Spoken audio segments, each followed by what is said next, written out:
Silver State Trains here. If you're new to my channel, pretty much what I am documenting is my journey into the hobby. So I started this hobby back in January 2023, and I'm just pretty much filming it as it happens. So I'm not editing out any of my mistakes or whatnot. I'm showing how the hobby really goes. So for that way, those of you who are also looking at getting into the hobby kind of have an idea what this looks like. So there's no movie magic here or anything. It's just how it goes is how I film it, mistakes and all. But anyhow, what I'm getting into now is my preparation into powering my Kato switches. So previous video, I showed you this power supply. I got this off Amazon. I believe this was around $9 or so. So what's nice about this is it came with, I don't think it shows it here, it came with a little adapter that makes it so you can plug in the two wires from your bus or whatever. So I'm going to use this from Kato. These are the 24 842s, which has the wires that come off here. So it's right. I think this is what is that? A brown and a white. So I'm going to plug this into my bus that I'm going to create using my blocks and some wire here, and I'm going to be able to power my switches. So I have 25 switches I need to power, soon to be possibly 26. So I have ordered 4 more of these, so I'll have 5 total, which will all be powered off of this one power supply. I did order some, what are these? These are the fork connectors. These are, I think these go up to 22 gauge, or down to 22 gauge, excuse me. So I ordered a pack of these. I also ordered some new blocks.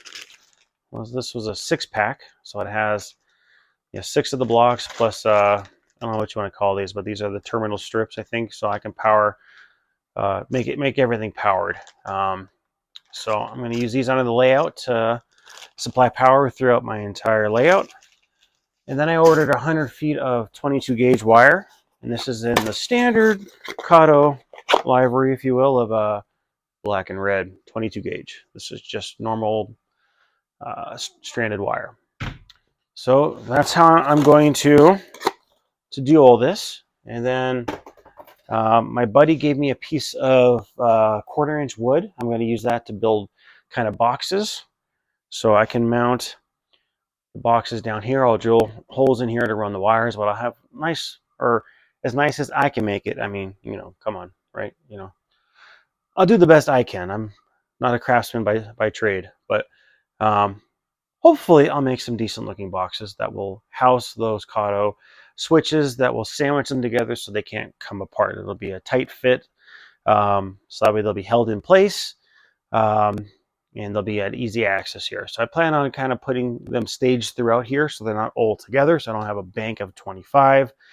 I'll set them up so they make sense. Like I'll put probably 2 for my passenger station, so I'm planning on linking opposite ends kind of together. Let me show you right there. So I have 2 switches here, and then obviously 2 on the other side, so I'll link the first one and the other one there together, so when I flip the switch, it'll allow the train to pull all the way through.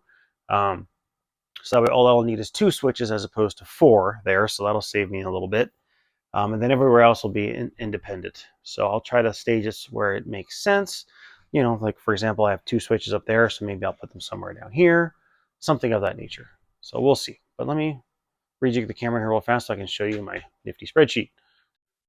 All right, so I thought I would break down a quick kind of cost analysis, if you will, to see kind of, what this would cost, what it's going to cost me, and what it could potentially cost you. So right now I've spent about 75 bucks.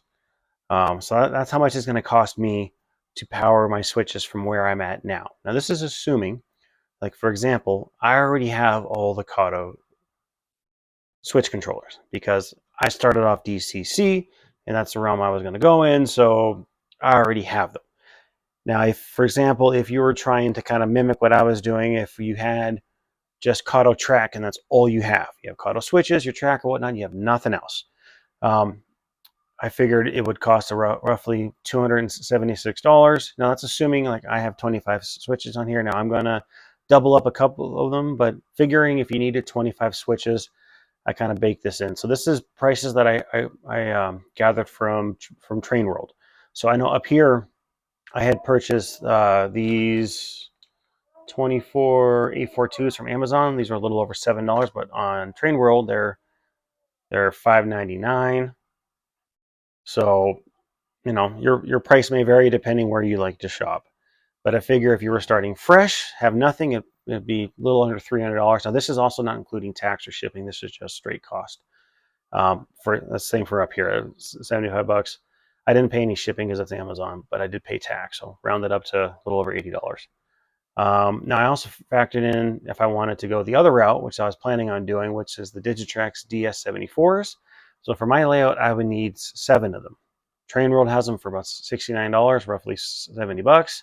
So I would need 7 of those. So you're looking at nearly $500, $489. So I figure from there, those do not come with the power supply as far as I know. So I added $100 to that cost of figuring, because you're going to need the power supply.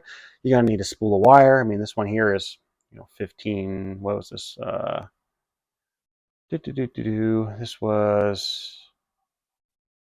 This was $17. So, you're going to need wire. You're also going to need a bunch of push buttons. So, those could be expensive. Those could be, $4, $5, $7 a pop, depending on what you want to use. So I figured at least $580. So maybe round up to $600. So as you can see, I mean, it's nearly double the cost of doing this way that I'm going to go using, Kato stuff. So that's my plan. Tune in on my next video where I'm going to start putting this together, getting it wired underneath my layout, kind of show you how this is going to look underneath my layout, and hopefully building those boxes, which I hope will look nice, or they could turn out crappy. You never know. Again, I'm not a carpenter. I almost forgot to mention that there's one huge advantage to using these Kato switches as opposed to using the Digitrax system. What's nice about these is they kind of have the built-in feature, and I don't know if you can do this with a normal switch. I'm not an electrical engineer, if you will, or whatnot, but what's nice is these, if I can keep it up right here, you can very easily tell if you have it, for the straight track, or if it's being diverted, I think is what it's called. So you can very easily tell what way your switch is thrown.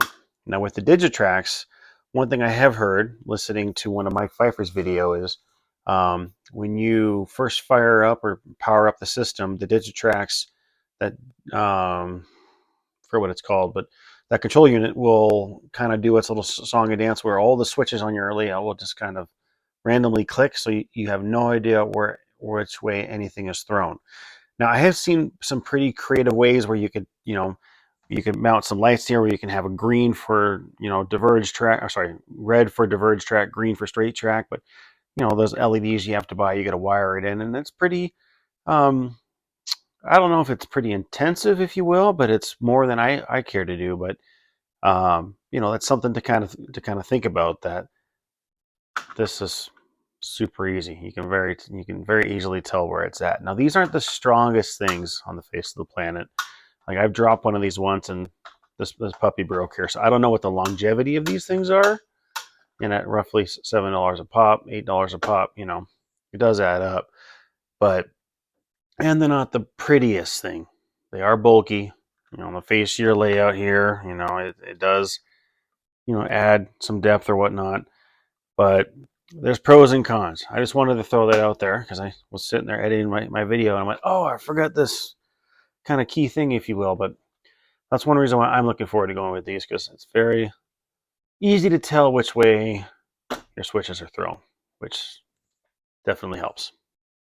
So hopefully you all found this pretty helpful. I plan to soon make all this work so you guys can see what it actually, the end product looks like. But anyhow, I'll leave you all with that. Thank you all for watching. You all have a good one.